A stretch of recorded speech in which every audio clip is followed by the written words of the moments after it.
Une petite pensée pour Boualem Sansal, qui risque de passer une partie des restes de ses jours en prison. Oui, dans certaines cultures, l'écriture est un crime. Dans d'autres, si l'écrivain ne répond pas à la morale du moment, à la doxa, l'idéologie dominante, il est excommunié ou en tout cas déclaré persona non grata. Je pense à Sylvain Tesson, dont les textes illustrant des photographies ayant pour thème des arbres et des feuilles ont été censurés à la Sorbonne.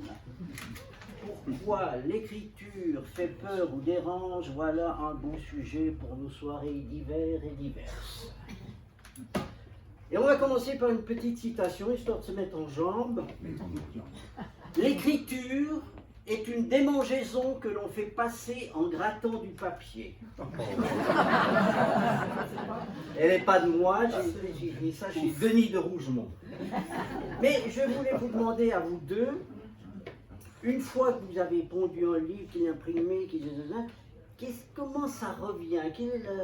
Souvent on dit, bon maintenant ça suffit, j'écris plus. Et puis il y a quelque chose qui vient. Qu'est-ce qui fait, Pierre, que tout d'un coup tu te relances dans une aventure épouvantable qui d'écrire?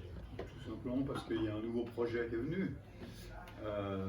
C'est pas l'envie d'écrire qui fait le projet, c'est le projet qui fait l'envie d'écrire en l'occurrence. Moi je crois que je peux très bien me passer, pas sur trop long terme, mais 1 année, 2 ans, je pourrais me passer totalement d'écrire. Ça me démangerait pas, et j'aurais pas besoin de gratter du papier. D'ailleurs, je me méfie un tout petit peu de ces écrivains qui ont besoin de gratter du papier tous les jours, parce que c'est pas une pathologie. Je veux dire, on n'est pas. Il doit y avoir quelque chose. C'est le sujet qui va amener. Alors voilà, le sujet effectivement me remotive. Alors maintenant, si j'ai pas de sujet et que j'ai pas écrit pendant 2 ans, peut-être que je vais tout faire pour trouver un sujet et pour me gratter. C'est possible.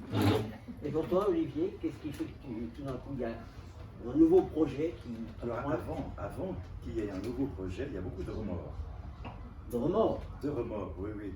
Et je me dis, mais là, est-ce que j'ai bien fait d'écrire ceci? Et puis là, est-ce que j'aurais pas dû plutôt corriger?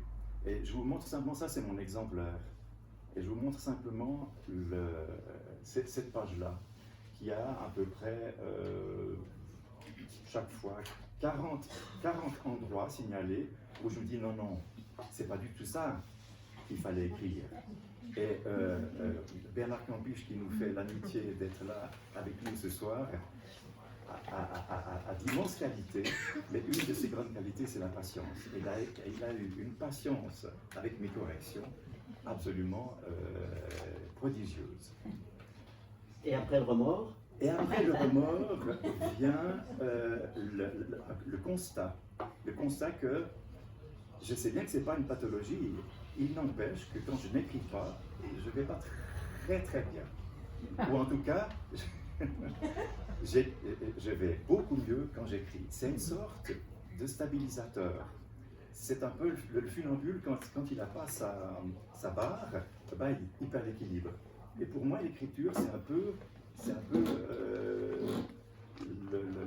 la grande barre, vous savez, des funambules. Je m'accroche à ça, et quand je peux m'accrocher à l'écriture, ça va beaucoup mieux. Alors aujourd'hui, la soirée va être enjouée, nous allons parler de la mort. Dans le livre d'Olivier Bechon, elle est terrible pour ceux qui la subissent, dans celui de Pierre Béguin, pour ceux qui y assistent. La soirée sera très allègre, car suivant l'adage qui dit que le mot chien ne mord pas, nos deux auteurs nous captivent non par la douleur qu'ils feraient subir au lecteur, mais par l'intérêt qu'ils suscitent à travers l'écriture. Alors, La nuit montre le chemin. J'ai envie de dire que cela commence comme la tempête de Shakespeare, dans un décor grandiose, à la fois un tableau de Caspar Friedrich et une sauvagerie originelle. Et j'aime bien faire une petite comparaison musicale, du moins pour le début. Ça serait une symphonie de Mahler comme le deuxième mouvement de la 5e, Sturmisch bewegt mit großer Vehemenz, ce qui voudrait dire. Alors, Stürmisch, c'est-à-dire tempétueux, und Vehemenz, ça veut dire avec véhémence. On va essayer de la voir.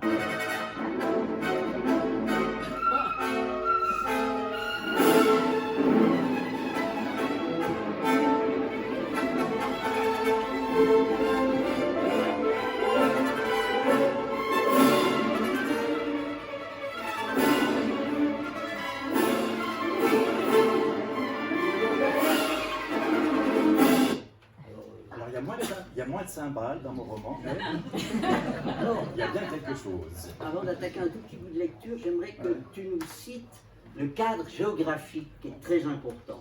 C'est essentiel. Parce que ça fait partie, pour moi, de l'acte de création.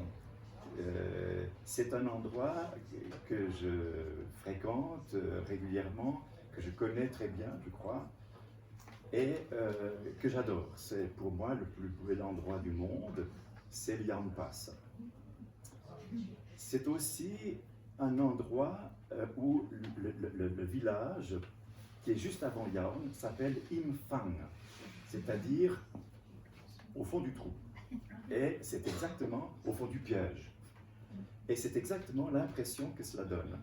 Il y a une sorte d'oppression dans cet endroit, mais qui est en même temps très stimulante. Et puis la chaîne qui a... Et puis les Gastlosen, c'est une chaîne que je connais aussi depuis très longtemps. J'y ai fait un séjour quand j'étais étudiant, de plusieurs semaines dans un chalet d'alpage, loin de tout. Et c'est un séjour qui m'a vraiment marqué pour toujours. Le nom Gastlosen, ça veut dire sans hôte. Autrement dit, un peu inhospitalier. Oui, c'est un... D'ailleurs, quand on commence un livre, on se dit tout de suite Suisse mobile, je vais regarder, on peut retrouver tous les passages. Ah oui. C'est un terrain très accidenté, magnifique, mais d'ailleurs partout on avance dans le livre, les endroits géographiques, que ce soit Genève, Fribourg et ailleurs, c'est très très précis. C'est pas la ville, c'est pas un quartier, c'est Non. très... Tu fais des repérages. Alors, pour Liang Pass, je n'ai pas besoin de faire de repérage, je le connais par cœur. Par contre, il y a un épisode qui se passe également en vieille ville, en basse ville de Fribourg. Là aussi, j'ai vécu 10 ans, je connais à peu près tous les pavés par leur petit nom. Tous les lieux que j'évoque, je les évoque avec une grande précision parce que c'est le côté réaliste du roman. Il y a un côté que je veux très documenté, très réaliste. C'est ce que Truman Capote a appelé des effets de réel. Il faut que le lecteur se dise « Ah mais oui, c'est bien cela ». Alors, ça commence par presque une juxtaposition de deux scènes. C'est une nuit d'amour et d'orage où tout est secoué, où les protagonistes hurlent de plaisir. Ils retrouvent un comportement animal et vivifiant. Et en même temps, il y a une excursion juvénile dans la région. Alors, au tout début, sur les hauts du village de Yonne, dans une ferme ancienne au bois usé par les intempéries, deux jeunes gens prenaient leur petit déjeuner. Ils étaient assis à une grande table de chêne qui occupait toute la longueur de la cuisine. Puis, pendant la nuit, un orage s'était abattu sur la région et les déflagrations avaient tremblé la ferme sur sa base. Le fracas avait réveillé ses hôtes, l'odeur de la foudre avait fouetté leurs désirs, les amants avaient joint leur mélopée au mugissement du vent, ravis d'entendre le tonnerre rouler au-dessus de leur tête. Et madame, dans ses gémissements, a même cru entendre les loups.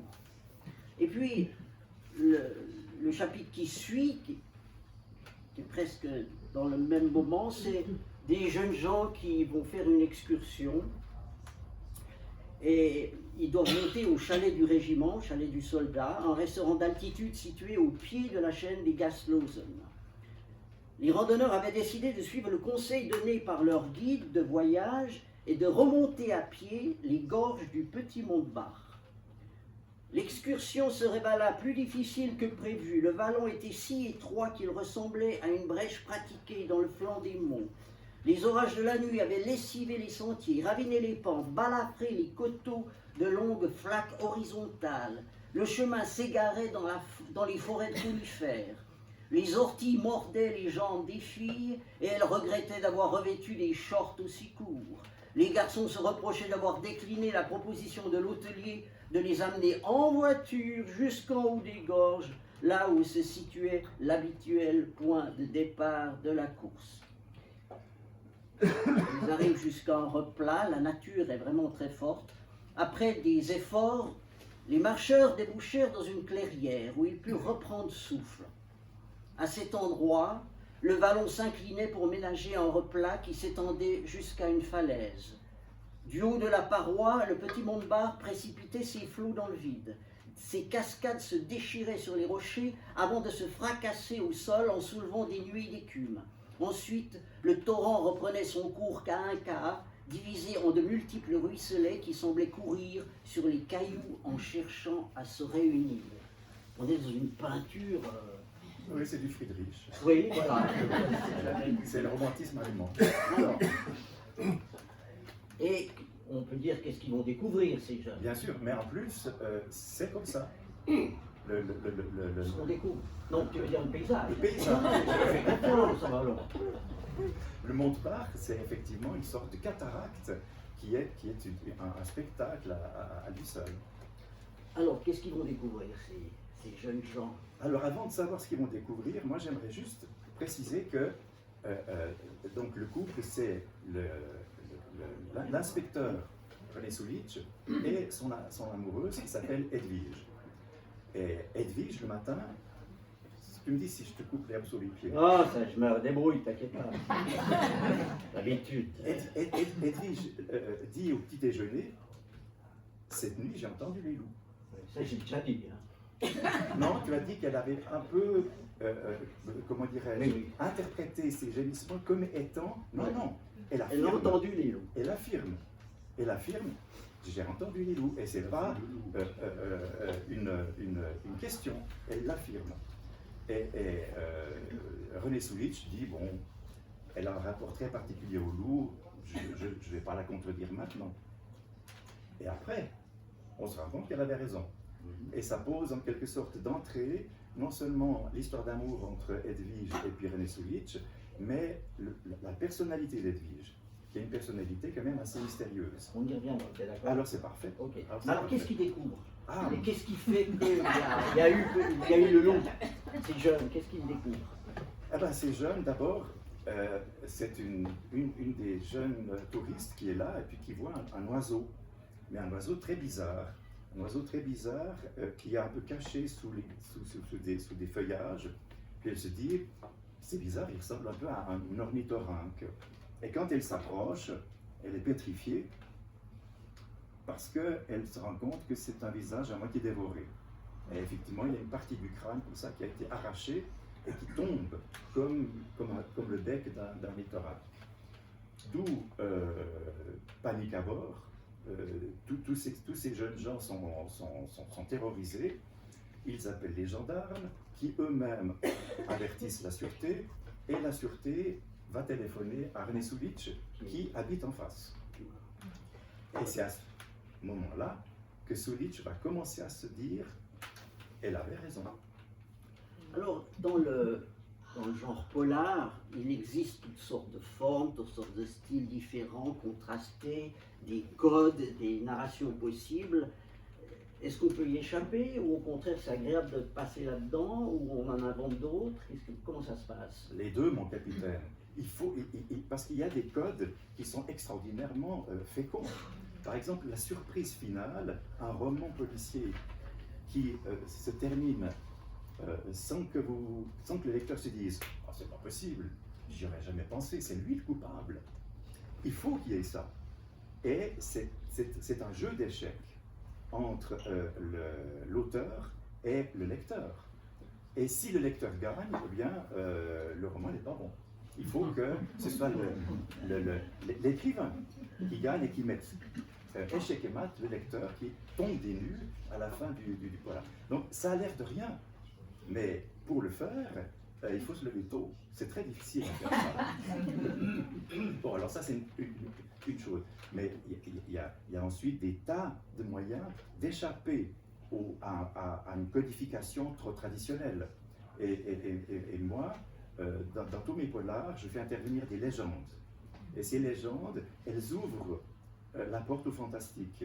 Donc il y a le polar lui-même, qui est hyper réaliste. Je me suis énormément documenté sur le crime abominable que j'évoque dans ce roman. Et puis je me suis aussi énormément documenté sur la manière dont les forces de l'ordre, la police, la brigade criminelle travaillent pour essayer de contenir ces crimes atroces. Alors, qui raconte l'histoire dans ce livre? La nuit montre le chemin. Le narrateur a une position, est-ce que c'est le policier, est-ce que c'est un autre observateur? On a l'impression que c'est le narrateur omniscient. Mais il se trouve que ce narrateur, parfois, il s'approche de l'inspecteur Sulic. Mais d'autres fois, il s'approche aussi d'Edwige. Et puis, il fait partager ce que Edwige ressent.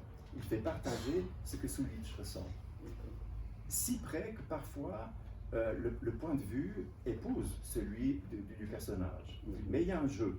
Il y a un jeu entre le narrateur et puis les personnages. Parce que mes personnages ont une grande autonomie. C'est-à-dire que... on va revenir aux personnages. Alors c'est parfait. Non, mais alors, juste encore une chose, c'est que le récit est à l'imparfait ou au passé simple. C'est-à-dire qu'on a des actions, le couple se lève, ils ont passé une nuit super, puis voilà, il y a les jeunes qui rencontrent quelque chose d'épouvantable, mais c'est au passé. Pourquoi? Bien sûr. Parce que j'ai essayé de le raconter au présent et c'est impossible. En tout cas, moi, je n'y arrive pas. Et l'imparfait, les temps du passé donnent une certaine distance. Et s'il n'y a pas cette distance, eh bien, il y a quelque chose qui manque.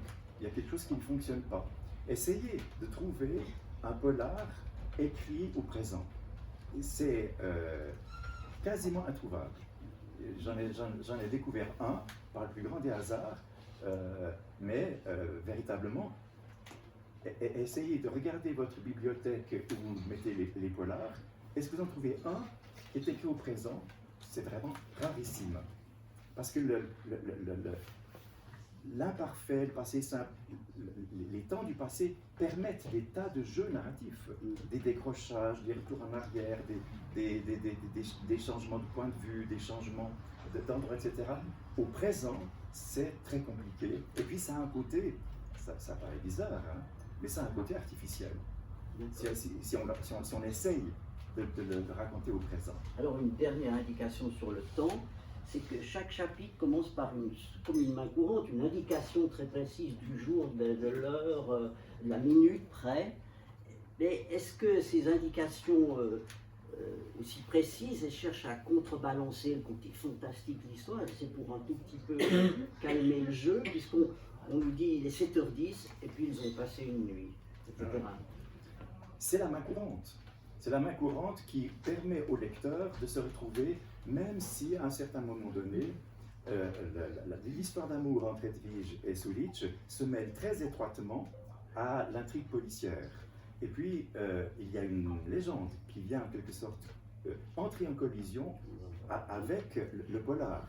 Et ces indications très précises, c'est une manière effectivement de permettre au lecteur de suivre sans effort. Il n'a pas besoin de se dire, voyons, attendez, j'en suis où là? Non, il a tout de suite, au début du chapitre, l'indication. Ah voilà, c'était le jour, c'était l'heure, donc je suis l'intrigue. Alors, venons-en aux personnages. On va d'abord prendre les deux principaux protagonistes, le couple de policiers. On va commencer par ceux-là. C'est le binôme Sulic-Verdon. Oui. Mais tu peux boire si tu veux. Volontiers. Développe un peu ta question, s'il te plaît. Non mais c'est le binôme, c'est pas Dupont et Pontu, mais c'est quand même deux personnages très différents, et dans les origines culturelles, et dans leur physique, la manière de se comporter dans la vie. Ils sont quand même à l'opposé l'un de l'autre. Alors la première grande différence, c'est que Sulic, il est venu à moi. Je n'ai pas construit ce personnage. Un beau jour, il était là. Je l'ai vu, j'ai vu cette espèce de malabar. En même temps, il a un visage un peu presque juvénile, un peu adolescent. Il a quelque chose presque de candide. Et il était déprimé. Et je me suis dit, pourquoi il est déprimé? Et à partir de là, l'histoire est partie. Donc c'est pas moi qui l'ai construit. Et quand j'ai parlé tout à l'heure, quand j'ai dit que mes personnages ont leur autonomie, c'est peut-être avec Edwige qui est le plus autonome. Parfois, je le place dans une situation, au début d'un chapitre, et je me dis comment est-ce qu'il va s'en tirer. Mais je ne le sais pas. Et il y a par exemple des chapitres où il a réagi de telle ou telle manière, et j'étais très embarrassé. Donc ça, c'est la première grande différence. Hein. L'autre différence, c'est que Verdon, il existe. C'est devenu un ami. Il s'appelle Jean-Pascal Verdon, et ça a été la légende de la Sûreté de Fribourg. Et c'est lui qui m'a en quelque sorte guidé à la Sûreté de Fribourg pour mon premier polar, où je devais le voir 1 heure. On a tout de suite eu un très bon contact. C'est le mystère des affinités électives. Et j'ai passé une journée avec lui dans la Sûreté de Fribourg, et il m'a présenté à toutes les brigades. Et T'as arrêté ta carrière d'enseignant? Non, parce que ce qu'il fait, je vous garantis que moi, j'en suis totalement incapable. C'est quelqu'un qui était la légende dans la brigade des criminels. Pour encaisser ce qu'il encaisse, il faut non seulement être effectivement très costaud physiquement, mais être inoxydable psychologiquement. Je ne sais toujours pas comment il a fait pour rester un bon père de famille, pour rester un type jovial, accueillant, équilibré, avec tout ce qu'il a vu. Alors que Soulich, lui, il est plus atteint par tout ce qu'il touche. Et comment?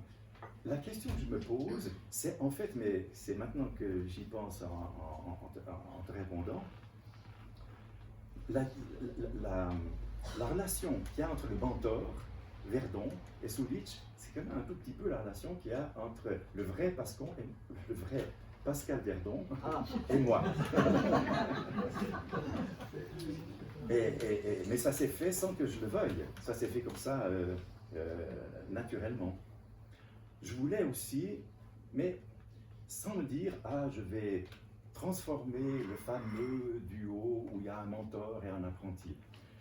Ça s'est fait d'une part parce que Verdon existe vraiment et que tout ce qu'il m'a dit, c'est le réel. Et le réel, c'est beaucoup plus surprenant, en tout cas pour moi, que tout ce qu'on peut imaginer. Notre imaginaire est totalement imbibé de ce qu'on regarde à la télé, de ce qu'on regarde sur Netflix, etc.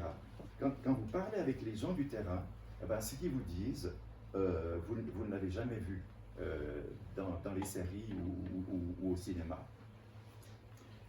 Et donc, Verdon, c'est plutôt quelqu'un qui tient la route de A à Z, Voilà. Et l'autre est cyclotimique quand même. L'autre, il a une fêlure. Il a une fêlure, il s'appelle Soulich, d'origine balkanique, oui, mais il s'appelle René, un nom très franco-français. Et donc, il y a dans sa famille quelque chose qui a été une sorte de malheur, enfin, une sorte de... Le malheur, c'est que son père est mort en héros dans la défense de Sarajevo lors du siège de Sarajevo, lors de la guerre civile en Bosnie. Et ça a en quelque sorte laissé des traces, évidemment, des déchirures et puis une sorte de blessure très profonde en lui. Et il y a toujours cette fragilité. C'est un colosse, mais il est très fragile.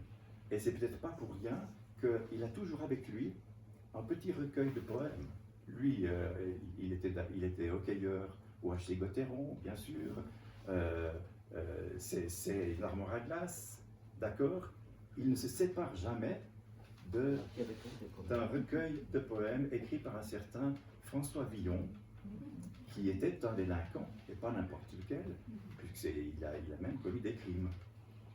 Alors, je m'excuse d'aller un peu vite, mais on a encore 2 autres livres à reprendre. Absolument. Mais j'aimerais que tu nous reparles un petit peu d'Edwige, j'ai peut-être 3 lignes à lire sur elle.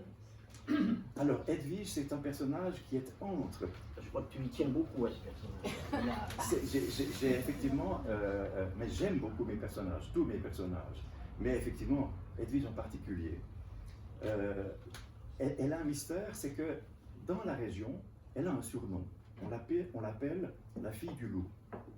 Et ça a une première explication, c'est que son père son père était garde-chasse, comme on disait à l'époque, c'est-à-dire garde-faune maintenant. Et il était champion, un grand champion très connu, il s'appelait Kellin, c'est aussi, tout ça est vrai, hein, Alois Kellin. C'était un grand champion de ski de fond. Et il avait une telle endurance qu'on l'appelait le loup. Il était comme les loups. Il ne se fatiguait jamais. Et donc, Edwige, c'est... Alois Kellin. Oui, absolument. Ah ben, voilà. C'était vraiment Un noble, une médaille. Oui, oui. Combiné nordique. Oui, un combiné nordique, absolument. Quelle culture, ça. Donc, c'est la fille du loup parce que c'est la fille du champion de ski de fond. Mais en même temps, elle entretient une familiarité très étrange avec les vrais loups. Elle les entend alors que personne d'autre ne les a entendus parce que leur hurlement était couvert par leur âge. Elle les sent à distance. Mais eux aussi, semble-t-il, ils sentent Edwige à distance. Et puis elle les défend comme si c'était sa propre famille. Donc là, il y a effectivement quelque chose qui la rapproche du fantastique. Elle est double, elle a deux visages. C'est une fille un peu sauvage, c'est une fille de la campagne, c'est une fille de la montagne. En même temps, elle est assistante à l'Institut de géographie de Fribourg. C'est une intellectuelle. Elle a fait une thèse sur le gouffre des Mortais, qui est le dernier chapitre du livre. Et donc, elle a deux visages, un peu comme Janus. Janus, le dieu latin, qui, un des visages regarde le passé et l'autre visage regarde l'avenir. Et Edwige, elle est très liée à tous ses ancêtres et toutes les générations qui l'ont précédée et qui peut-être remontent jusqu'à la Dame Rousse, à les savoir. Alors, je vais juste arriver aussi à quelque chose, parce que le roman suit son cours, l'enquête avance avec ses inévitables cul-de-sac, ses fausses pistes, des découvertes rebondissantes, et puis à un moment donné, ça sont plusieurs fois, quelque chose change, les caractères sont en italique, et voilà sur quoi tombe le lecteur. Chapitre 26, la pomme. Depuis des jours, la place centrale d'Altorf demeurait déserte. Pour se rendre d'un point à un autre du village, les habitants passaient par la périphérie, quitte à parcourir de longues distances à travers la campagne. Le bailli Gessler avait fait dresser un poteau au milieu de la place, orné à son sommet d'un chapeau. Les crieurs avaient donné l'ordre aux campagnards de montrer leur allégeance envers sa seigneurie en se prosternant devant le couvre-chef. Pourtant, la place restait vide, les valets d'armes en faction n'étaient pas dupes, les montagnards contournaient la place pour se soustraire à l'injonction. Lorsque les gardes virent un père et son fils s'approcher du chapeau, ils se réjouirent de pouvoir enfin exercer leur autorité. Alors c'est très surprenant en lisant. C'est quoi cette histoire, je la connais. Mais oui, mais alors en effet, c'est un autre lac, c'est un autre lieu, c'est un autre siècle. Alors, non. C'est l'histoire de Guillaume Tell, mais que j'ai complètement retourné comme un gant. C'est-à-dire, il ne s'appelle pas Tell, il s'appelle Tal. Et si vous reprenez l'original, qui est dans le livre blanc de Sarnen de 1400 et quelques. Parce qu'il y a un original réellement. Bien sûr. Ah, d'accord. Au XVe siècle, il y a un original qui est disponible sur Internet. Et là, ce n'est pas Guillaume Tell, c'est Guillaume Tal. Et c'est très intéressant parce que Tal, ça veut dire. Non, ça c'est Tal. Et c'est justement là la différence, c'est Guillaume Tal, qui signifie dans le patois de l'époque, enfin dans l'ancien allemand de l'époque, un peu bizarre, voire franchement spécial, comme on dirait aujourd'hui. Quelqu'un qui est un peu à part. Et donc, d'une part, mon personnage a repris en quelque sorte les habits de l'origine, et d'autre part, il a une épouse, ça c'est quand même bizarre, qui s'appelle Edwige, mais avec un H. Et ça, je l'ai découvert bien avant de donner mon nom à Edwige. C'est-à-dire que dans les rondes précédents, Edwige existe déjà, c'est le personnage qui va traverser toute la triolite, toute la trilogie. Elle s'appelle Edwige. Et quand j'ai voulu en quelque sorte retourner cette légende, moi, je me suis rendu compte qu'elle s'appelle Edwige, mais avec H. Alors, mais est-ce que ça a comme fonction, c'est comme un retard design, donc je sais pas quoi, il y a plusieurs parties qui fait qu'elles s'éclairent mutuellement? Bien sûr. D'une part, il y a ça, et il y a d'autre part que Šulić, il a affaire à la pire des criminalités. C'est une criminalité qui se cache, je ne sais pas si, oui, vous le dites maintenant, hein, c'est une criminalité qui se cache dans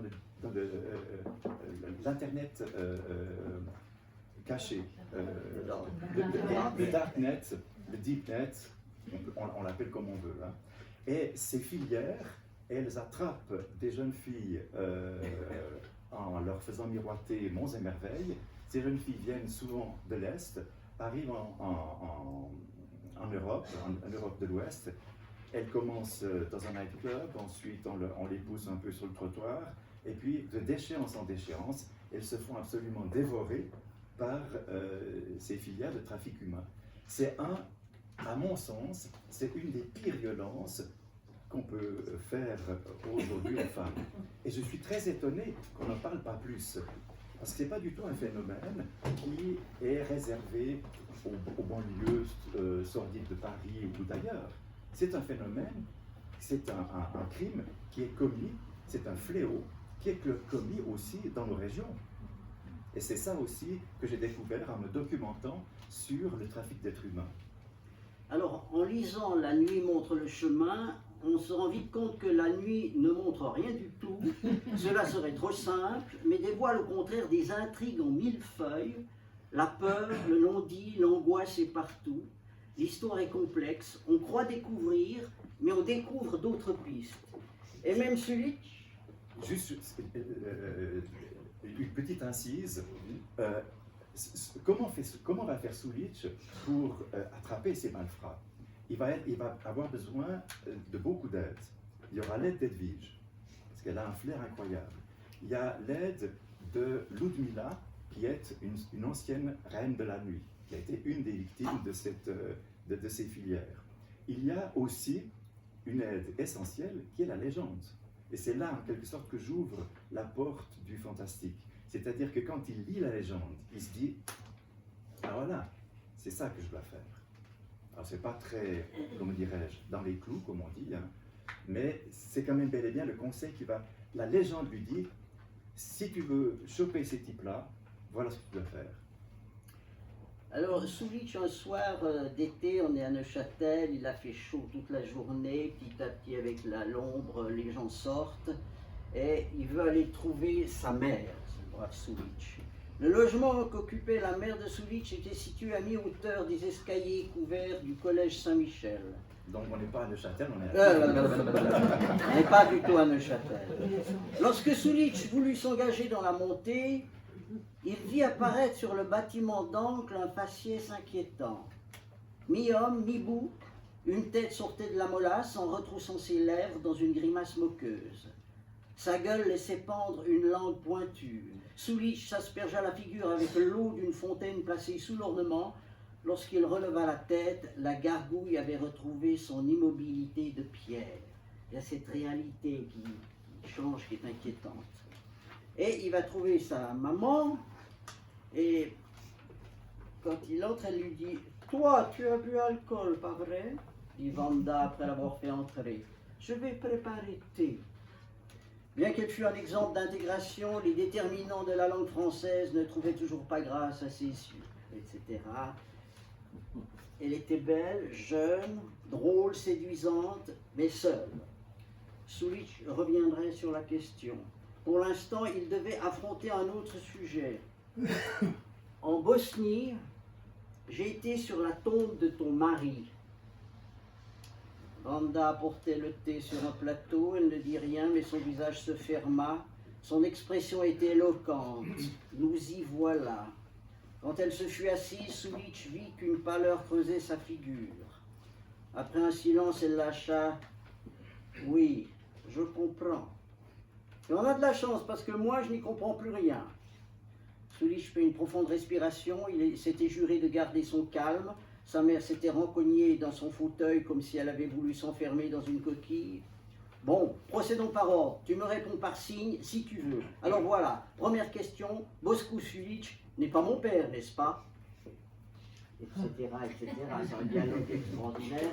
Au milieu de ce roman, c'est pour ça qu'il y a toujours des fenêtres qui s'ouvrent, des chapitres très étranges. Oui, c'est la fameuse fissure qu'il y a au fond de Sulich qui à ce moment-là s'ouvre. Et il va tomber au fond de la crevasse. Il va en quelque sorte essayer de se rattraper en buvant de la Slivovitch, une bouteille, deux bouteilles, trois bouteilles, et puis il va tomber dans le coma. Je vais interrompre là le dialogue avec Olivier. Nous allons passer à Pierre. Vous ne connaîtrez ni le jour ni l'heure. Et pour Pierre Béguin, ça sera comme musique plutôt un quatuor de Beethoven, comme le troisième mouvement du 15e par exemple. On va essayer de faire un petit bout. Bon, ça c'est le 16e, mais c'est pas grave. Et ça donne quelque chose. Vas-y. Hop, hop. C'est que c'est tellement doux qu'on n'entendra pas. Oui.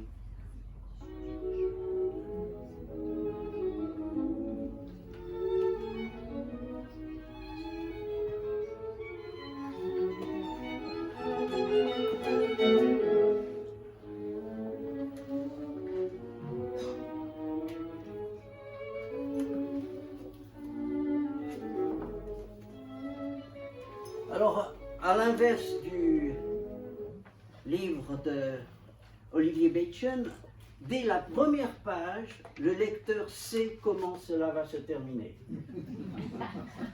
Depuis 3 semaines, je connais le jour et l'heure. Depuis 3 semaines, je m'efforce de vivre le plus normalement possible, malgré cette sensation de déphasage qui donne aux paroles et aux gestes une étrange vibration d'irréalité. J'imagine les mots ultimes, les regards définitifs, sans parvenir à les inscrire dans une souffrance concrète, désespéré par ma propre impuissance à me tenir d'avance affligé.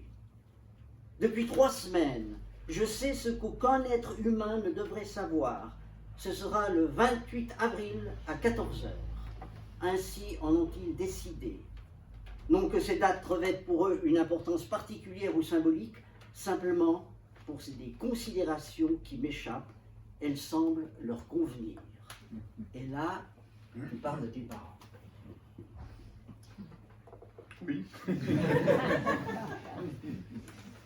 Et oui, donc mon père et ma mère qui ont décidé de partir ensemble avec Exit, main dans la main, comme ils ont vécu pendant 60 ans. C'était un peu Tristan et Iseux au 3e âge. Voilà, donc la date avait été fixée 3 mois à l'avance, à peu près, le 28 avril. Alors, la question que je me pose, c'est comment l'écrivain passe de ce 28 avril à 14 h, donc le suicide assisté de ses parents, à l'écriture de ça. C'est-à-dire tout ce qui a été mis en branle avant, pendant et après l'enterrement. Quand peut-on se mettre à écrire par rapport à... Toute expérience des limites, et ça c'en est une, appelle forcément l'écrivain à la réaliser. C'est une expérience des limites, vous ne pouvez pas la laisser passer. Donc je savais d'emblée qu'un jour ou l'autre j'écrirais ça. Là dans le livre, en fait, le narrateur écrit la veille de cette date, donc dans la nuit du 27 au 28 avril. En réalité, j'ai écrit le livre 4 ans plus tard. Donc ça, c'est une situation narrative qui est fictive. Mais effectivement, ce genre d'expérience des limites, elle doit forcément trouver à être écrite, à être exprimée. pour sortir. Est-ce pour m'imprégner de cette réalité évanescente ou au contraire pour dresser une barrière entre elle et moi que j'ai décidé de leur consacrer une nuit d'écriture? Donc ça c'est dans la narration, mais en fait... Alors là évidemment, les données sont un petit peu différentes parce que ces paroles-là, en fait, viennent 12 heures à peu près avant la mort programmée. Donc il doit, d'une certaine manière, essayer d'habiter cette réalité qu'il n'arrive pas que le narrateur n'arrive pas à habiter. Je pense que tout le monde peut imaginer à quel point ça doit être difficile quand quelqu'un quand vous connaissez ce que normalement personne ne connaît, c'est-à-dire le jour et l'heure du départ de vos parents. C'est une réalité qui a beaucoup de peine à s'inscrire dans une conscience. Et là, dans le livre, effectivement, le fait d'écrire, c'est comme ça qu'on l'exprimer, le fait d'écrire devrait lui permettre, d'une certaine manière, d'intégrer cette réalité et de l'habiter de la faire habiter dans sa conscience. J'ai l'impression au départ que tu n'as pas choisi les différents sujets abordés. Ils arrivent, ils se télescopent, tu passes d'un parent à l'autre, tu reviens, un épisode éclaire un autre, un souvenir appelle un autre souvenir. Il y a même de l'étonnement à se rappeler de ceci ou de cela.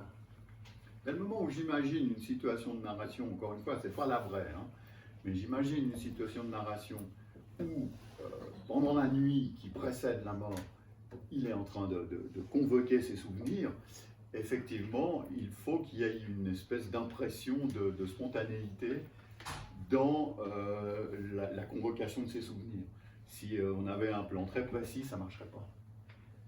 Est-ce que la perception du monde change avec un tel événement? Ça brouille, ça remue, ça diffracte? Oui, évidemment. Ce qu'on réalise, c'est que même si, c'était peut-être ça la chose la plus surprenante, même si on connaît le jour et l'heure, on n'arrive pas à changer de comportement. On peut se dire, voilà, si je sais qu'une personne proche, mes parents ou mon mari, je ne sais pas, va mourir à telle date, eh bien, les jours ou les semaines qui nous séparent de cette échéance, on va pouvoir les vivre autrement, on va pouvoir injecter beaucoup de choses, on va être plus aimable, plus gentil, etc. On va presser chaque seconde parce qu'elles sont précieuses, on va en tirer une espèce de pépite de chaque seconde. C'est faux. En réalité, on ne change rien, on n'arrive pas à changer. Et ça nous rend forcément coupables. Parce que on se dit qu'on devrait en fait essayer de tirer le maximum de ces moments qui nous séparent de la mort, et on n'y arrive pas. Donc il y a une espèce d'impression, de sensation de culpabilité devant cet échec.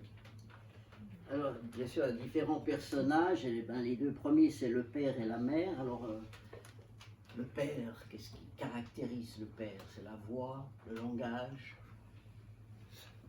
Alors oui, effectivement, c'est l'occasion, c'était un peu l'occasion de revisiter mes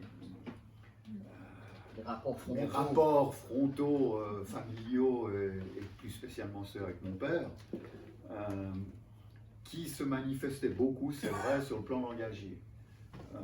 Dès le moment où on opte pour des études ou des études de lettres, on a l'impression de trahir de trahir un peu sa famille, et notamment de trahir le langage parental. Ce que je décris là, et je pense que c'était vrai, d'une certaine manière, pour mon père, à partir d'un certain moment, passez-moi l'expression, vous ne voyez aucune vantardise là-dedans, mais je parlais trop bien pour être sincère ou vrai, à ses yeux. La vérité, elle s'énonce difficilement, elle s'énonce avec des mots un peu lourds voilà. La faconde, ou la capacité de s'exprimer assez bien, elle est suspecte. Pour quelqu'un comme mon père, qui est un terrien, elle est devenue suspecte. Et c'était peut-être une des principales raisons de nos conflits. Le langage, oui, tu en as fait ton métier, en fait, du langage. Comme enseignant, comme auteur. Voilà. Quels sont les avantages à posséder le langage, ou qu'est-ce que le langage par rapport justement à celui que possédait ton père? Alors, je ne sais pas s'il y a un avantage. Alors, ça,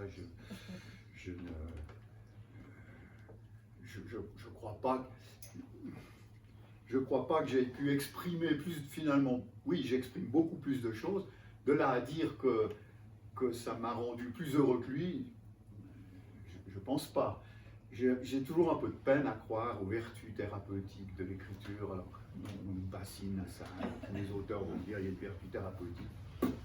Moi, j'ai un peu de peine à voir ça. Il y a un problème. Si on n'arrive pas à l'exprimer, oui, ça va amplifier le problème. Si on l'exprime, d'une certaine manière, ça va pas nous guérir. Enfin, moi, j'ai jamais eu cette impression-là. Mon père, c'est la rectitude et la droiture incarnée. C'est la fidélité et l'honnêteté jusqu'à la naïveté. C'est l'honneur et le sens de la parole donnée jusqu'à la mort. C'est le travail, l'abnégation, la modestie, c'est la fierté qui n'attend rien des autres que sa propre reconnaissance. Mon père, c'est surtout une voix tonitruante qui n'a jamais su s'exprimer avec moi sur le ton de la douceur. C'est un éclat de colère, un torrent d'insultes, une intolérance crasse à tout ce qui ne valide pas son opinion. C'est un coup de pied au derrière ou une gifle.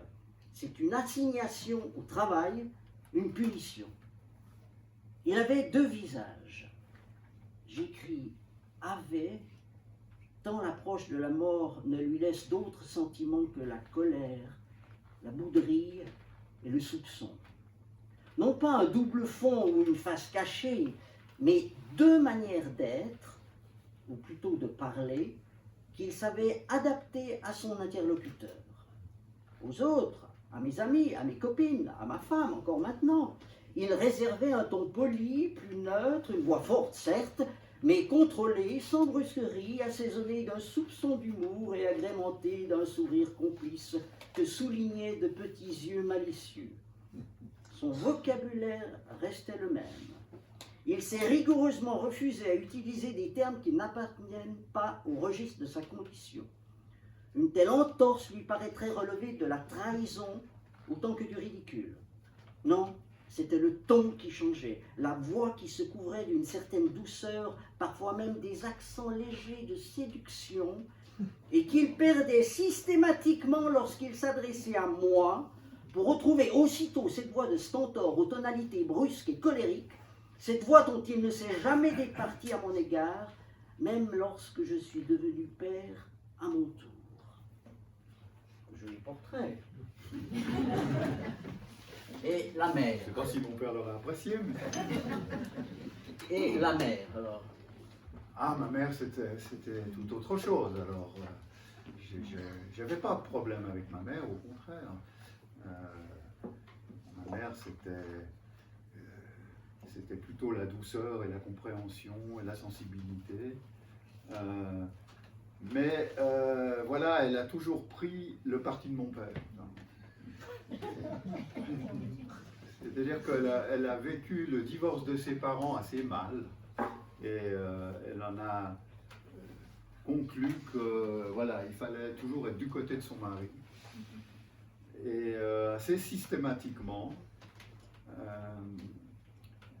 elle prenait toujours le parti de mon père, même lorsque elle devait penser sincèrement que c'est moi qui avais raison. Ce qui arrivait quand même quelquefois. Voilà, donc j'avais d'excellentes relations avec ma mère, mais elle n'était pas forcément une aide. Pas toujours. D'ailleurs, tu le dis, ma mère ne me soutenait pas. Le divorce de ses parents avait ancré profondément en elle le sentiment que l'unité d'un couple était une valeur unique, absolue, qu'elle se devait donc par principe de prendre officiellement le parti de son mari.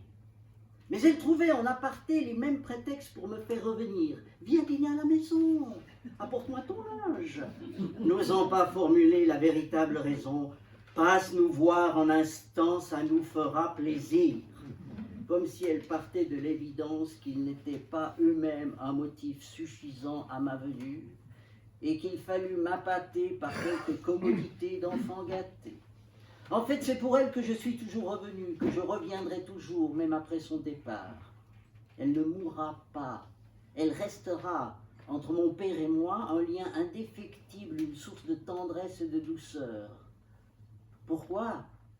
Depuis des décennies, ne suis-je pas parvenu à lui dire que je l'aime ? Pourquoi tant de portes verrouillées, de territoires jalousement gardés ? Se peut-il que les uns se dressent encore entre nous? J'ignore la véritable réponse et je sens déjà que demain veut s'alourdir cette ignorance. Elle déployait des trésors de diplomatie inutiles aux prémices de l'orage avant de se résoudre à la fatalité de la tempête et de m'en imputer la responsabilité, le calme revenu. Comme si j'étais le seul à disposer d'un libre arbitre. Tu connais ton père pourtant. C'est à toi de faire attention. Alors on a la mère, on a le père, mais on a aussi Béguin. Oui. Alors comment il se découvre là-dedans? Alors, elle est vaste ta question, je ne sais pas exactement Ben tiens, quelle dis. ligne lui, mais ce que j'ai découvert, je ne sais pas si ça répond exactement à la question que tu veux me poser, mais ce que j'ai découvert dans la rédaction de ce livre, c'est qu'au fond, les gros problèmes que je pouvais avoir avec mon père n'étaient pas tant des problèmes personnels ou psychologiques que des problèmes de type sociologique. On faisait partie de deux générations, il y a eu une brisure, on faisait partie de deux générations qui ne pouvaient pas vraiment s'entendre. Toutes les valeurs qu'il portait, et les valeurs d'un terrien, c'est de les transmettre, toutes ces valeurs, elles ont été emportées par mai 68 ou l'après mai 68. J'avais 15 ans en mai 68. Et donc, à partir de l'adolescence, à partir du début de l'âge adulte, j'étais entraîné dans un monde qui était celui des années 70, pour ceux qui les ont vécus, ils voient très bien ce que je veux dire, qui n'avait absolument rien à voir avec les valeurs que défendait mon père. Rien du tout. Et je pense que c'est plutôt là qu'il faut chercher les conflits. Et c'est ce que j'ai compris, il n'y avait pas forcément de problème. C'était pas un problème de lui et moi, c'était peut-être plus un problème là vraiment pour le coup un problème de génération. Tu veux nous lire un bout? Je sais pas, qu'est-ce que tu veux que je lise? Là, c'est pareil, hein. Alors oui, il faut dire que, il faut peut-être préciser que ça c'est la version de 2013, il est paru en livre de poche en 2024. J'ai rajouté 2-3 petites choses dans cette version, notamment cette précision-là, que voilà, un des gros problèmes aussi, c'est que le cousin germain de ma mère avait la plus grande étude d'avocat de Genève, c'était un ancien conseiller d'État, et il n'avait pas l'héritier, donc on m'avait plus ou moins destiné à reprendre cette étude de droit. Donc je devais faire du droit, et voilà. Et le problème, eh ben, c'est que j'ai fait lettres. Et alors ça a mal passé. Je lis à partir de là. Juste ce paragraphe, hein, par exemple. Après lettres, j'ai poursuivi mes études dans une autre faculté, obtenu un 3e cycle. Rien n'y fit. Par mes succès, mon investissement, je voulais forcer sa reconnaissance, je ne faisais qu'attiser son humiliation. Invariablement, il ponctuait nos différends par cette phrase qui ne laissait aucune place à la discussion. Ça ne vaut pas la peine de faire des études pour être aussi con.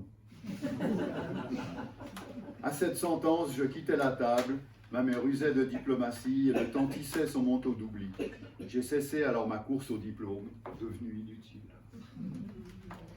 Alors, dans le livre d'Olivier Beichen, on a une horloge qui marquait le temps inéluctablement, le jour, l'heure, dans l'attente d'une résolution qui va permettre de revivre normalement, d'effacer une aventure fantastique, presque irréelle, avant un retour à la vie normale.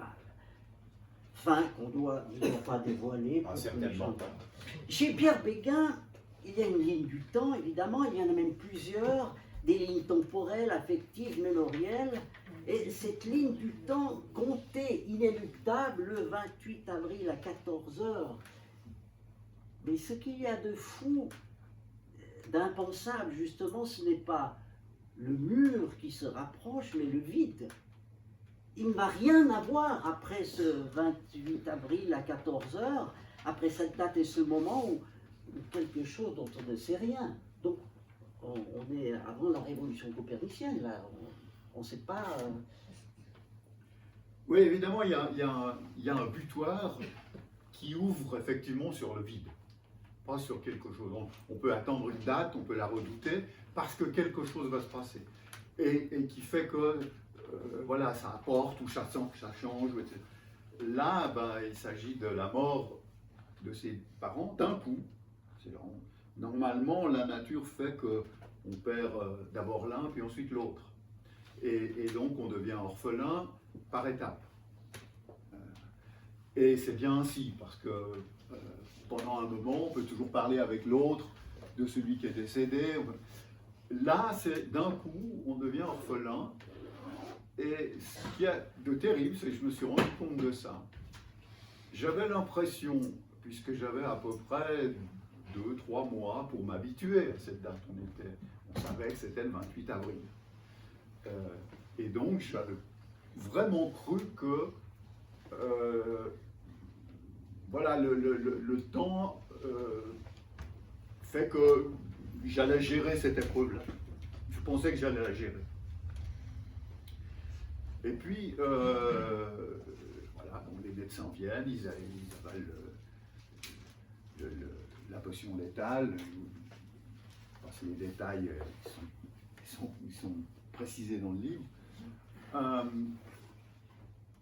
Et puis, vos parents sont morts, il faut attendre un moment parce qu'il y a la police qui doit venir pour toutes les formalités, puis ils ne viennent pas tout de suite, ils ont peu de temps, ils ont autre chose à faire, donc vous attendez, les médecins d'exit sont assez sympas, ils restent un moment, ils discutent, après ils viennent, bon, la police vient, puis après tout le monde part. Et puis là, j'ai commencé à sentir, mais exactement comme une envie de vomir vous vient, c'est-à-dire quelque chose que je n'avais absolument pas prévu. Ma femme était présente, donc elle sait. Tout d'un coup, quelque chose montait, j'ai dû partir, j'ai été derrière la maison, et puis pendant 1 heure, j'ai hurlé de chagrin. Je ne sais absolument pas où ça venait. Je n'avais pas prévu que ça allait me faire cet effet. Et c'était, vraiment, j'avais l'impression que ce n'était pas moi.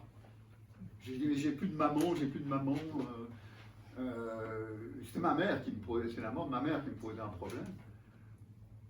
J'ai plus de maman, j'étais complètement paniqué. Et puis là, j'ai compris en fait que ce n'était pas l'adulte qui souffrait, c'était l'enfant. Et la mort de la mère, c'est vraiment la mort de l'enfant. C'est ce qui est très difficile. Tout d'un coup, il n'y a plus personne pour vous dire qui vous étiez, plus personne pour vous raconter votre enfance. Et quand on ne sait plus d'où on vient, tout d'un coup, je suis un peu ému, excusez-moi, en me rappelant ça, mais c'est vrai que là, j'ai vraiment compris que voilà, la mort des parents, et plus spécialement la mort de la mère, pour moi en tout cas, c'était lié à l'enfant. L'adulte, il avait parfaitement accepté, il s'était préparé, mais l'enfant, non. Je l'avais oublié. Et puis tout d'un coup, il est revenu, je n'y attendais pas. Et pendant 1 heure, 2 heures, il s'est manifesté. Et voilà, bah, je l'ai expulsé comme ça, exorcisé comme ça. Alors, pendant ce temps chronométré surgissent souvenirs, réflexions, étonnements, colère, déception. Et en fait, pendant cette agonie, tu ne dresses pas une liste comme l'avait fait Ludivine Ribeiro pour Ma mère en toutes choses que nous avions reçu l'année passée. Tu essayes, me semble-t-il, de concrétiser tout ce que tu as vécu, de redonner vie à ce qui s'est passé, parfois sans même l'avoir remarqué, sans qu'on en ait fait un souvenir extraordinaire.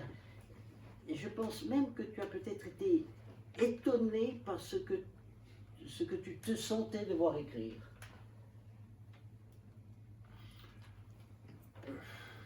Alors, ce qui est sûr, normalement, quand je pars dans un livre, d'abord c'est un roman. Là, c'est pas un roman. J'ai écrit que 2 livres qui sont des récits personnels. Le reste, ce sont des romans. Et des romans avec des personnages où je ne peux pas m'immiscer. C'est une femme, c'est un officier qui déserte pour aller dans la Waffen-SS. Bref, c'est des personnages qui n'ont rien à voir avec moi. Donc là, évidemment, quand je pars dans un roman, j'ai un plan très précis. Je ne pars pas à l'aventure. Là, en revanche, c'est vrai que je suis un peu parti à l'aventure. Et les choses sont venues. Je n'avais pas de plan défini, si ce n'est, je sais comment je partais. Je connaissais la situation de narration que je voulais faire. Voilà, puis c'est tout. Le reste, le livre est construit un petit peu spontanément autour des relations parentales. Alors, ce qui est bien, c'est que le lecteur, une fois le livre achevé, ne va pas prendre Pierre dans ses bras pour lui dire « Mon Dieu, comme cela a dû être dur, comme tu as dû souffrir, tu sais, moi aussi avec mes parents, c'était vrai, ta gueule !» Qu'est-ce qui fait que dans l'écriture, que moi, lecteur, je me sens enrichi par cette expérience de lecture et non simplement ému, comme si on avait voulu me faire participer à cette terrible aventure. C'est une question que je me suis posée il y a une dizaine de jours, et je me suis dit, je ne vais pas embêter Pierre comme ça, en lui jetant cette question, donc je lui ai envoyé par mail, en lui disant, tu as certainement la réponse. Il m'a dit, ouais, il me faudra bien 10 jours pour la trouver, et ce qui serait intéressant, c'est de comparer nos réponses. Et je veux bien commencer, qu'il m'a dit. Exact. Donc je commence, puis ensuite toi tu Oui, diras oui, effectivement quel est ton outil. Alors, comme je disais tout à l'heure, j'ai écrit 2 livres qui sont des récits. Là, une des premières questions que je me pose, en commençant un livre, c'est quelle place je veux accorder au lecteur. Le lecteur, j'ai pas un nombre de lecteurs comme Amélie Nothomb, mais enfin bon, il y en a quelques-uns. Qu'est-ce qu'ils ont fait? La plupart, ils ont été en librairie, ils ont dépensé 25-30 francs. C'est assez cher, hein? Et puis, ils me consacrent 3, 4, 10 heures, ça dépend de la grosseur du livre. Donc, quelque part, je leur dois quelque chose quand même. Je ne peux pas dire, comme feignent de le dire certains auteurs, ben voilà, le lecteur n'a qu'à me suivre. S'il est intelligent, ben il me suivra. S'il ne l'est pas, il me perdra. Non, le lecteur, je me demande toujours quelle place je vais lui réserver.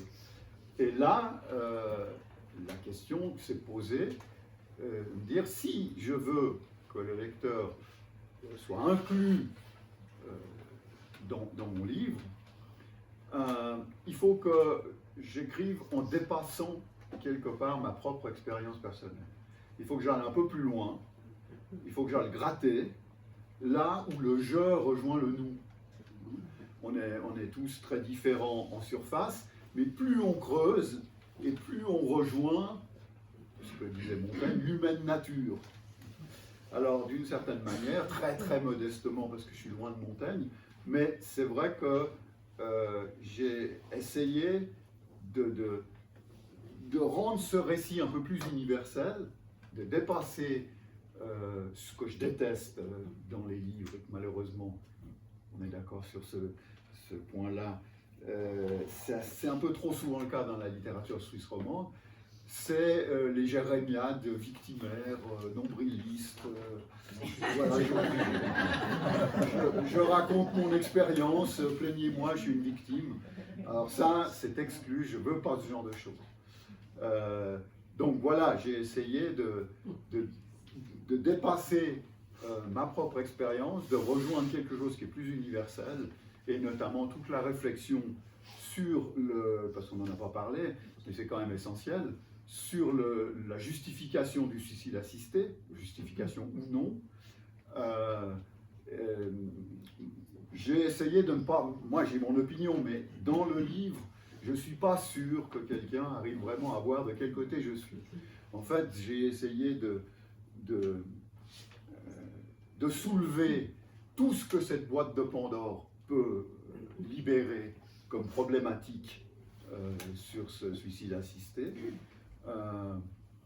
et sans vraiment me prononcer, moi. Et la preuve d'ailleurs, quand j'ai eu pas mal d'émissions de radio à l'époque, là-dessus, j'étais à France Inter, qui sont très à gauche, et ils ont trouvé très bien ma position. Puis j'étais à la radio française catholique, ils sont très conservateurs à droite, et ils ont trouvé très bien ma position. Donc, vous voyez, j'avais pas de... Voilà, c'est aussi d'essayer, enfin, c'est la réponse que j'ai pu trouver, parce que vraiment elle me préoccupe, c'est vraiment une préoccupation quand je lance un livre, quelle place je vais accorder au lecteur, et dans le cas particulier, il fallait absolument que cette expérience dépasse ma propre personne et qu'elle aille beaucoup plus loin. J'ai un autre récit qui était sur la mort d'un enfant. Là aussi, je voulais que ça dépasse le simple problème du deuil d'un enfant, de la mort d'un enfant, mais qu'on aille beaucoup plus loin, notamment dans la manière d'affronter ce deuil. Voilà, j'ai une femme qui est sud-américaine, donc il y a une manière qui n'est pas très calvinienne d'affronter ça. On pouvait comparer les deux. Voilà, j'essaye de dépasser mon expérience personnelle. Je te laisse maintenant ta propre réponse. Alors, bien sûr, j'ai une autre réponse, mais elles ne sont pas du tout contradictoires. Il y aurait 25 réponses différentes. Elles entreraient dans ce cadre. Alors voilà, on parlait de l'émotion. Ému, je le suis. Qui ne le serait pas? Nous avons tous perdu des proches, voire des très proches, donc nous sommes un terrain presque connu. Les cimetières sont pleins de nos vies inachevées. Mais ce n'est pas tout. Je sors grandi de cette lecture et non vidé, pompé, parce qu'elle m'aurait pris du temps et remémoré des choses en souffrance. Cela vient de la position du narrateur. Il raconte l'histoire là, et au moment où il prend le choc, le temps et le présent, il écrit au présent et le présent. Présent qui prend une dimension insoupçonnée, infinie, énorme. Le narrateur ne se cache pas, il ne se dérobe pas, il ose montrer son étonnement, son impuissance. Comment pense-t-on dans ces cas-là? Que doit-on faire dans ces cas-là? À quoi puis-je me raccrocher? Y a-t-il une conduite, un comportement juste? Pourquoi tout se bouscule? Le narrateur n'évite pas ce vide, il l'affronte. Donc il se questionne, et en se questionnant, et en cherchant des réponses, il découvre comment sa vie a été construite. S'il avait tenté dans d'autres circonstances de raconter ses souvenirs, béguin par lui-même, le bouquin aurait été tout autre. Très beau, certainement, mais pas aussi vital, aussi nécessaire. Cette soudaine sensation évidente de devoir raconter maintenant, car il y a urgence. Comme pour le lancement d'une fusée, il existe une fenêtre qui peu à peu va se refermer. Après, c'est trop tard. Il n'y a qu'un moment où l'exercice est possible, le moment où la douleur crée une béance.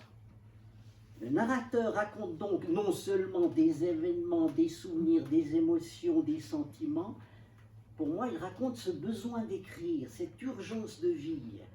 Et moi, lecteur privilégié, je lis son bonheur de palper la vie, de la dévoiler, de la découvrir, la naissance de la sensibilité à des choses qui paraissent petites. Je lis quelque chose de la création de la vie, de la preuve de l'existence de la vie, comme un passage concret de la réalité à la création. Et tout au début, il y a 3 lignes qui me fascinent. Si je les retrouve, oui.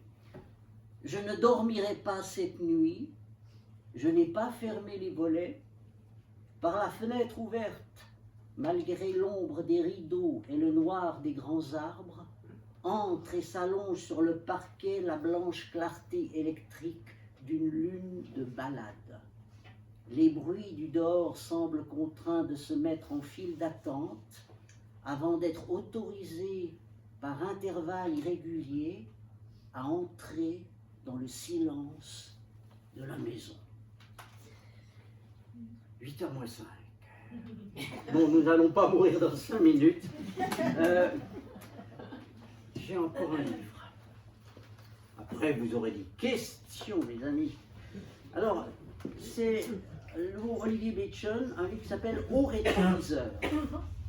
Et pour embêter, j'avais envie de citer un autre livre, très gros livre de 15 pages.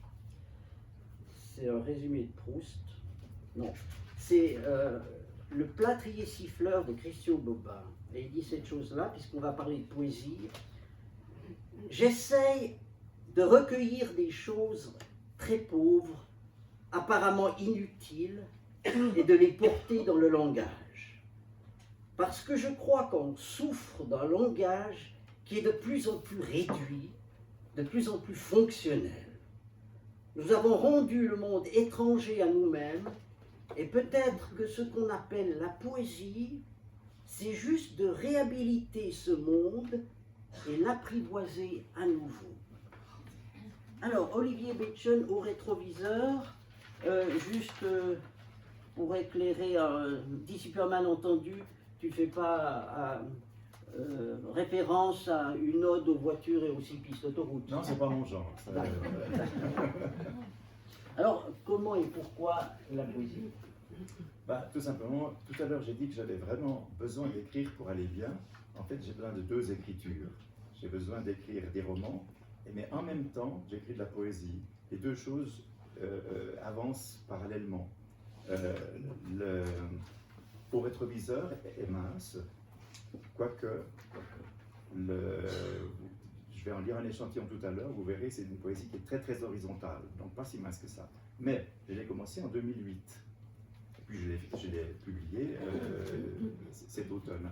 Donc j'étais déjà sur le rétroviseur, si j'ose dire, alors que je n'avais pas encore commencé, et de loin pas, La nuit montre le chemin.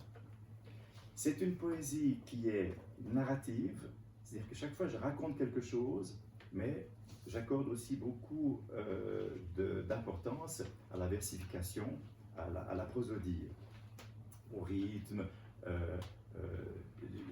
Je fais en sorte que chaque strophe soit un quatrain. Et je travaille chaque strophe du poème comme si c'était un quatrain.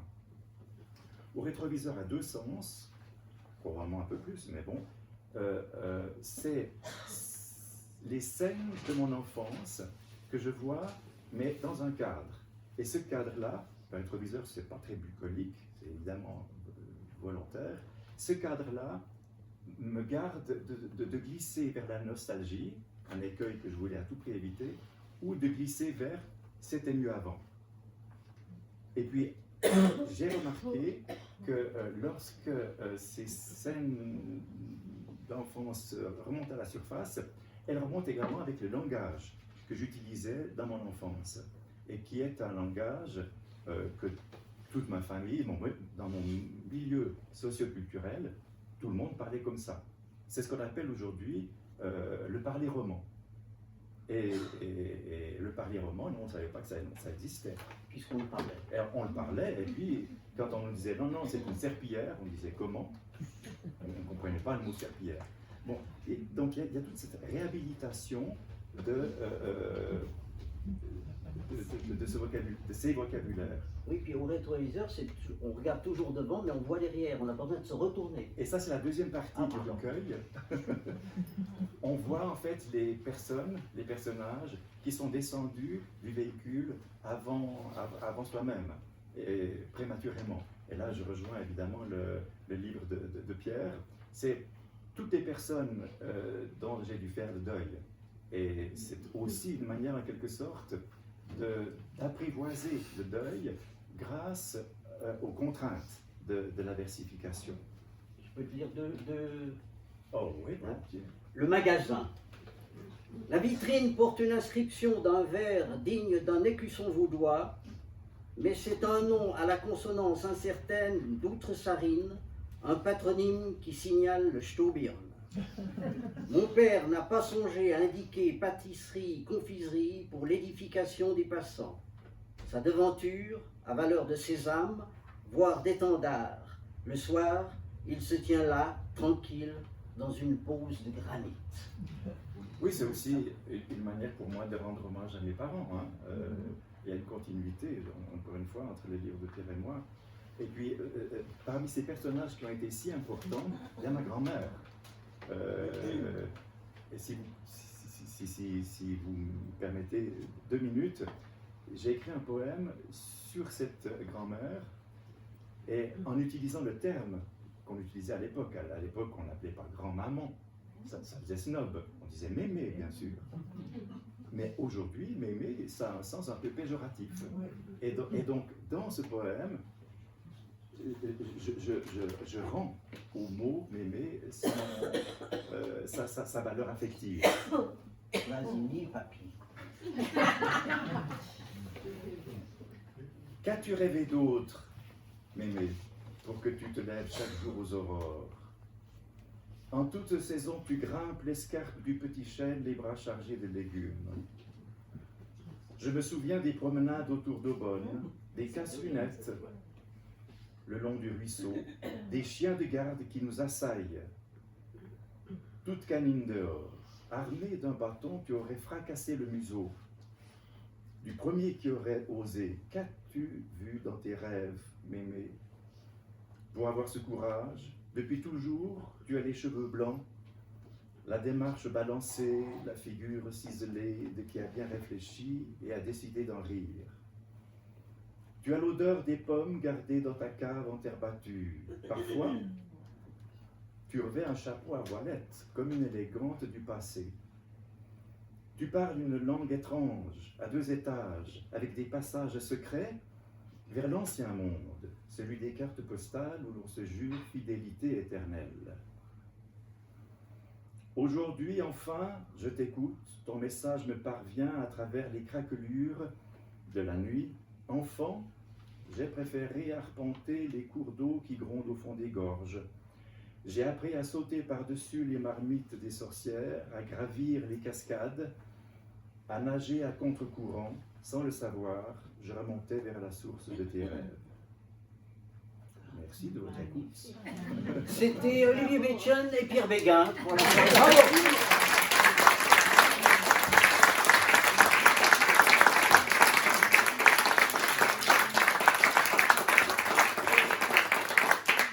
Présenté par l'incomparable Vincent Aubert.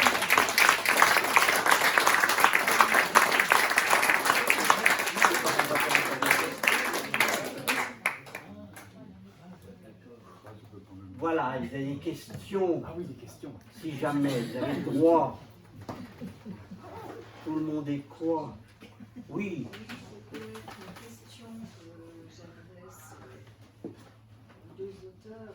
J'ai envie de revenir sur la question du langage, du rapport au père et à sa langue. Et tu as utilisé quand même le terme de culpabilité. Évidemment, vous écoutant tous les deux le retour que vous faites sur votre famille, et en tant que transclasse aussi, je ne peux pas m'empêcher de penser à Annie Ernaux, qui finalement a construit son œuvre pour essayer de dépasser ce sentiment culpabilité de trahison, c'est le terme qu'elle utilise, en essayant de forger une langue qui allait être à la hauteur pour rendre compte justement du passage d'un monde à l'autre, qui est le voyage du transclasse. Alors est-ce que vous avez eu cette préoccupation dans votre écriture de rechercher une langue qui pouvait être un hommage aux origines? Ce que dit Annie Ernaux, c'est pas la première à le dire, hein. Il y en avait d'autres qui l'ont dit avant, elle s'est inspirée aussi d'autres. C'est qu'effectivement, écrire, c'est toujours un peu trahir sa classe. Parce que si on est une classe très élevée, ben, on la trahit par le bas, puis si on est une classe populaire, on la trahit par le haut. Donc l'écriture est toujours un peu une trahison, enfin, c'est le mot d'ordre d'Annie Ernaux. Et effectivement, il s'agit de trouver une langue, elle l'a décrit, en deçà du littéraire, pour arriver à capter cet aspect des choses. Moi, alors, je ne suis pas pour Olivier, moi, c'est pas quelque chose qui... C'est quelque chose qui m'est venu avec ce livre-là. C'est pas quelque chose sur lequel j'avais beaucoup réfléchi avant. En fait, j'étais plutôt en rébellion, enfin rébellion, à partir de 40 ans ou 30 ans, on passe l'âge de la rébellion, mais j'étais toujours un peu en conflit avec mon père. Et tant qu'on est en conflit, on ne réfléchit pas très sereinement. Donc pour moi, c'est vraiment ce livre qui m'a fait prendre conscience de ça. Donc je n'ai pas à concevoir comme Annie Ernaux un langage qui permettrait de... C'est pas un problème. Mais m'est venu effectivement à l'esprit ce fait que, d'une certaine manière, j'avais trahi, à leurs yeux, parce que moi je ne m'en rendais pas compte, et que forcément, si on a trahi, le problème de la culpabilité intervient. Alors écrire, c'est toujours un peu, pour moi en tout cas, une manière de régler les problèmes de culpabilité. Alors pour moi, je n'ai pas de culpabilité. Le langage au rétroviseur, il m'est venu naturellement. C'est vraiment le langage que mon milieu socio-culturel utilisait. Et étant donné ces scènes, eh bien, elles me sont venues dans le langage de jadis, au point que j'ai dû faire un glossaire. À la fin du recueil, j'ai un glossaire avec les termes, parce que c'est une langue qui s'est évaporée et que je trouve très dommage, hein, un biyou, un vieux biyou, c'est formidable, c'est un vieux vélo. Et l'origine de ce vieux biyou, c'est un vieux vélo valant. C'est le titre. Voilà, on a des tas de noms comme ça qui étaient très suggestifs. Et biyou, ça veut sans doute, ça vient sans doute de biclou. C'est un vieux clou, mais non, il en a deux, parce qu'il y a deux roues. Donc, biclou, biyou, etc. Non, je n'ai pas de culpabilité. Par contre, j'ai une grande reconnaissance envers la littérature et envers l'écriture, parce que, disons que j'étais fâché comme enfant envers mon enfance, envers moi-même. Mes parents m'ont pris pour leur grade, et j'ai dû bel et bien constater que j'avais beaucoup de peine à parler de Lausanne, parce que mon enfance se passe à Lausanne. J'avais beaucoup de peine à parler de Lausanne. Et j'ai bien pu constater qu'après avoir écrit au rétroviseur, ça va. J'arrive à en parler. Donc, je vais me promener à Lausanne sans sentir mon cœur battre la chamade et puis avoir un air renfrogné. Voilà. Pierre, tu voulais rajouter? Oui, juste préciser une chose par rapport à l'intervention précédente. Je parlais de ce que je dois au lecteur. Lorsqu'on aborde un sujet qui peut être un peu plombant, comme le suicide assisté par exemple, on peut comprendre que le lecteur se dit « je ne vais pas me mettre là-dedans, ça va me démoraliser ». Donc, ce qu'on lui doit, c'est quand même un certain nombre de contrepoids. On ne peut pas écrire un livre avec lequel est livrée la corde pour le pendre. Donc, ça fait partie aussi peut-être de ce dont on parlait tout à l'heure.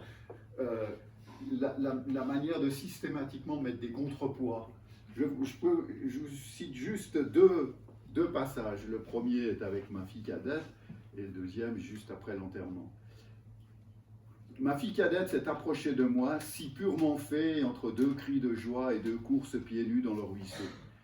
Il y a au-dessus de ces interrogations comme le tremblement d'une étoile. Sent-elle ce qui me tourmente plus particulièrement depuis quelque temps? Quand on va au ciel, Dieu, il nous refait. Oui, mon amour, il nous refait. Comme ça, on peut revivre. Mais il doit toujours m'appeler par mon nom. Je ne veux pas changer mon nom. Je veux toujours garder mon nom. Bien sûr, tu vas toujours garder ton nom. Tu crois que Dieu, il a pensé à ça? Moi, j'en suis certain. S'il me refait, il doit penser à ça. Je veux garder mon nom pour toute la vie quand je serai mort. Cette exclamation a résonné en moi comme un tremplin à l'existence, dans ce qu'elle a de plus invitant, de plus magique. Elle m'a rappelé à cette évidence, moi qui voyais la mort partout, que la vie mène un combat qu'elle ne perd jamais. Le clapotis de l'eau sur les pierres, la musique des oiseaux, le froissement du feuillage, le bruissement de l'invisible, les cris de joie des enfants, tout est traversé d'une secrète énergie vitale, lors même que tout semble aller vers le déclin et la déchéance. Voilà un petit contrepoids. Un petit autre aussi, un autre passage, et celle-là, il est dédié à mes parents, comme ça je peux terminer sur une bonne note. Vous verrez que je termine. Quand les corps disparaissent, où disparaissent les sentiments, les pensées ou les rêves qui les animaient? Le contraste est saisissant entre ces urnes en bronze si dérisoires et l'image double que je conserve d'eux. Lui, agrippé à son déambulateur, l'équilibre précaire, le cœur en morceaux, détruit par la maladie qui le réduisait peu à peu à cet être impotent et dépendant qu'il n'a jamais voulu devenir. Mais surtout, l'homme séduisant à l'allure fière et austère, au regard sévère, à l'œil rusé, au sourire en coin à peine dessiné par un léger trait des lèvres. Elle, voûtée, grimaçante de douleur, penchée sur l'abîme, vacillante, hésitante au bord de la vie, où elle s'est longtemps accrochée, avec un courage et une volonté exemplaires. Mais surtout, la femme toujours coquette, au visage bruni et radieux, à la permanente impeccable, à l'œil d'un bleu infini, où brillait la grâce, la bonté et la jeunesse éternelle. Il est temps maintenant de retrouver le chemin de la vie, de porter une nouvelle fois son filtre à mes lèvres, de déposer ce que la pression de leur funeste décision a fait se dégager, se soulever, s'élever de la gangue de mes souvenirs inertes et que mon organisme se devait tôt ou tard éliminer. Il faut être reconnaissant, répétait inlassablement ma mère. La foi, c'est peut-être simplement de la reconnaissance. La reconnaissance, simplement une manière d'exprimer sa foi. Je leur suis reconnaissant.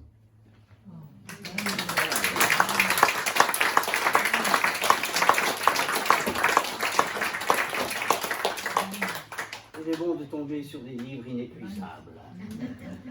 Corinne, le mot de la fin? Ben oui, on va s'arrêter là, je pense. Hein. Si vous avez encore des questions, vous pouvez les poser autour d'un verre. Et puis, N'oubliez pas notre libraire d'élection. Ah oui.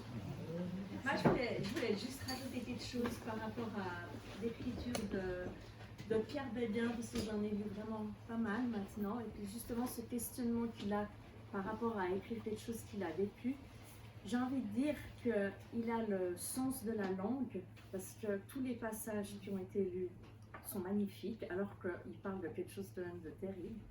Il a le sens de la langue, il a un côté très rationnel, c'est-à-dire je raconte les faits, il ne rajoute pas quelque chose. Il ne fait pas de la fioriture, il ne fait pas des petits chichis, il raconte ce qu'il vit avec le sens de sa langue et son côté rationnel qui pourrait, moi, me paraître un peu brut, par exemple, par moment. Par exemple, Jonathan, c'est un livre qui est très dur à lire et qui, en même temps, j'ai envie de dire, c'est très bizarre, magnifique. J'ai des images de ce livre encore vraiment qui me poursuivent et je pense beaucoup à pas mal d'images. Donc, voilà, je pense que c'est ça, c'est pas en rajouter et en même temps, en effet, comme il l'a dit beaucoup mieux que moi, parler à l'universel, c'est-à-dire juste rajouter juste raconter quelque chose, c'est pas... Et Pierre Béguin, ça, il sait faire. Il y a quelque chose de plus, je sais pas comment dire. Voilà. Ben, tu vas pouvoir le racheter. Il n'y a pas de papier, c'est comme ça, il n'y a pas de... Oui, mais... Oui. Alors... Oui, alors.